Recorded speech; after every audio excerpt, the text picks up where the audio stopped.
Mahanadi serial இன்னைக்கான எபிசோடில் விஜயோட தாத்தா பாட்டி வந்து ஸ்வீட்ஸ் பழங்கள் எல்லாம் வாங்கி வச்சுருப்பாங்க. இது கங்கா பார்த்துட்டு வீட்டுக்கு யார் வந்தா அப்படின்னு சொல்லி கேட்கும்போது அவங்க தாத்தா பாட்டி தான் இவளுக்கு வளகாப்பு பண்ணணும்னு சொல்லியிருக்காங்க. அவங்க 2 பேருக்குமே சேர்ந்து 7th மந்த்தில் பண்ணிடலாம் அப்படின்னு சொல்லிட்டு கங்காவுக்கு வந்து பிடிக்கல. அந்த இடத்த விட்டு எஞ்சி போயிடுறாங்க.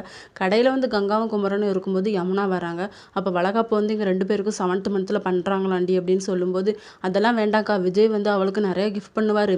உனக்கு வந்து குமரன் மாமா எதுவுமே கிஃப்ட் பண்ண மாட்டார். நீ மட்டும் தனியாக தான் நிற்ப. அதனால உனக்கு தனியாக பண்ண சொல்லு அப்படின்னு சொல்லிட்டு வீட்டுக்கு வந்து கங்கா சொல்கிறாங்க, எனக்கு வந்து 5th மந்த்தில் வைங்க அப்படின்னு சொல்லிட்டு அவள் கூட சேர்ந்து எனக்கு வைக்க வேண்டாம் அப்படின்னு சொல்லி.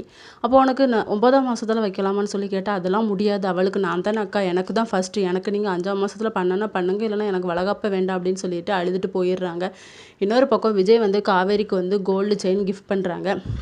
இப்போ எதுக்கு உங்களுக்கு தேவையில்லாத செலவு அப்படின்னு சொல்லும்போது, இல்லை நீ ப்ரெக்னெண்ட்டாக இருக்குன்னு சொன்ன உடனே உனக்கு நான் இதை வாங்கி வச்சுட்டேன், நீ வீட்டுக்கு வருவேன்னு சொல்லி டெக்கரேஷன்லாம் பண்ணி இதெல்லாம் வாங்கி வச்சுருந்தேன் உனக்கு கிஃப்ட் பண்ணலான்னு, ஆனால் நீ வரவே இல்லை அப்படின்னு சொன்னோடனே காவேரி வந்து டல்லாயிடுறாங்க. இன்னொரு பக்கம் கங்கா வந்து குமரன் கிட்டே எப்போவுமே சண்டைக்கே நிற்கிறாங்க. குமரன் வந்து ரொம்ப பாவமாக ஃபீல் பண்ணுறாங்க. இதோட இன்னைக்கான எபிசோட் முடியுது.